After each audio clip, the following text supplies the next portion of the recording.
நகராட்சி துறையில மட்டுமே 1000 கோடிக்கு மேல ஊழல்னா அப்ப மத்த துறையில எல்லாம் கொஞ்சம் கணக்கு போட்டு பாருங்க, தலையெல்லாம் சுத்தி போயிடும். நான் கொஞ்ச நாளைக்கு முன்னாடி சொல்லியிருந்தேன், இந்த ஸ்டாலின் சார் டாக்ஸ் அப்படின்ட்டு, இந்த ஜிஎஸ்டி மாதிரி எஸ்எஸ்டி, அதை பத்தி அவங்க வாயை திறக்கலைங்க. எதுக்கு இப்ப அங்க இங்க சுத்திக்கிட்டு நம்ம ஊருக்கே வருவோம், நம்ம திருச்சிக்கே வருவோம். இங்க ஒரு மந்திரி இருக்கிறாரு, நகராட்சி துறையில வேலை வாங்கி தரதா சொல்லி கோடிக்கணக்கான பணத்தை லஞ்சமா வாங்கிக்கிட்டு தகுதியானவங்களுக்கு எல்லாம் வேலை வாய்ப்பு கிடைக்காத அளவுக்கு பண்ணிருக்கிறாரு. இதெல்லாம் எவ்வளவு பெரிய ஒரு ஏமாத்து வேலை. அதனால நம்ம தம்பி தங்கைகளே, உங்களுக்கு இந்த வேலை வாய்ப்பை பறிச்ச இந்த ஸ்டாலின் சார் சர்க்காரை என்ன பண்ணலாம்? தூக்கி வீசி எறிவோமா? உங்களுக்கு இந்த பாதுகாப்பு இல்லாத, சட்டம் ஒழுங்கு சரியில்லாத இந்த தீய சக்தி திமுக அரசை என்ன பண்ணலாம்? தூக்கி வீசி எறிவோமா? நகராட்சி துறையில மட்டுமே 1000 கோடிக்கு மேல ஊழல்னா அப்ப மத்த துறையில எல்லாம் கொஞ்சம் கணக்கு போட்டு பாருங்க, தலையெல்லாம் சுத்தி போயிடும். நான் கொஞ்ச நாளைக்கு முன்னாடி சொல்லியிருந்தேன், இந்த ஸ்டாலின் சார் டாக்ஸ் அப்படின்ட்டு, இந்த ஜிஎஸ்டி மாதிரி எஸ்எஸ்டி, அதை பத்தி அவங்க வாயை திறக்கலைங்க. என்னமோ அவங்களே ஒத்துக்கிட்ட மாதிரி இருக்குது. ஆமா, இப்படி ஒரு டாக்ஸ் இருக்குது அப்படின்னு அவங்களே ஒத்துக்கிட்ட மாதிரி ஆயிடுச்சு. இந்த கல்லூரி பேராசிரியர்கள், கல்லூரி உதவி பேராசிரியர்களுக்கு அந்த போஸ்டிங்க்கு 2000 பேருக்கு மேல அந்த வேலை கொடுப்போம்னு சொன்னாங்க. கடைசியில் எத்தனை பேருக்கு கொடுத்தாங்க தெரியுமா? வெறும் 5 பேருக்கு.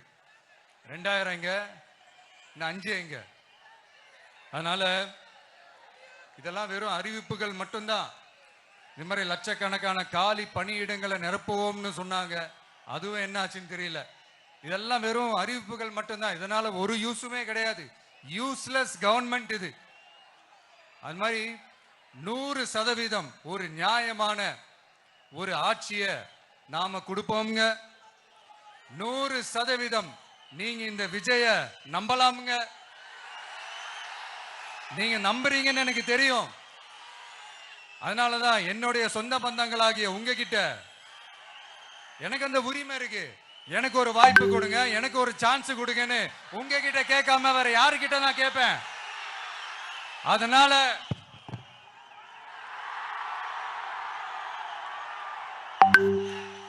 எனக்கு ஒரே ஒரு வாய்ப்பு கொடுங்க. இருந்தாலும் ரொம்ப முக்கியமா ஒன்ன நீங்க ஆழமா மனசுல வச்சுக்கணும். இந்த எலெக்ஷன்ல திமுக ஏலத்தில் எடுத்திருக்கிற கல்லாப்பெட்டி கூட்டணியோட சேர்ந்து, அப்புறம் நாம ஏற்கனவே சொன்னோமே அந்த மற்றும் பலர் கூட்டணின்னு ஒண்ணு இருக்குல்ல, அவங்களோடும் கள்ள கூட்டணி போட்டுக்கிட்டு எல்லாரும் முன்னா சேர்ந்துகிட்டு நம்மள உங்க விஜய எப்படியெல்லாம் எதிர்க்கிறாங்கன்னு நான் சொல்லிதான் உங்களுக்கு தெரியணும்னு அவசியம் இல்லை.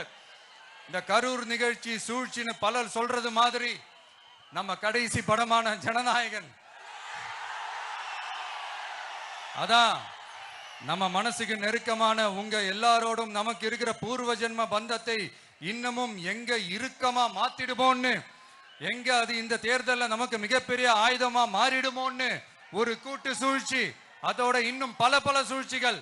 அதனால உங்க மகன், உங்க அண்ணன், உங்க தம்பி, உங்க விஜய் கேட்கிறேன், உங்களுக்காக நீதி கேட்க வந்த எனக்கும் சேர்த்துதான் நீதி வேண்டும்.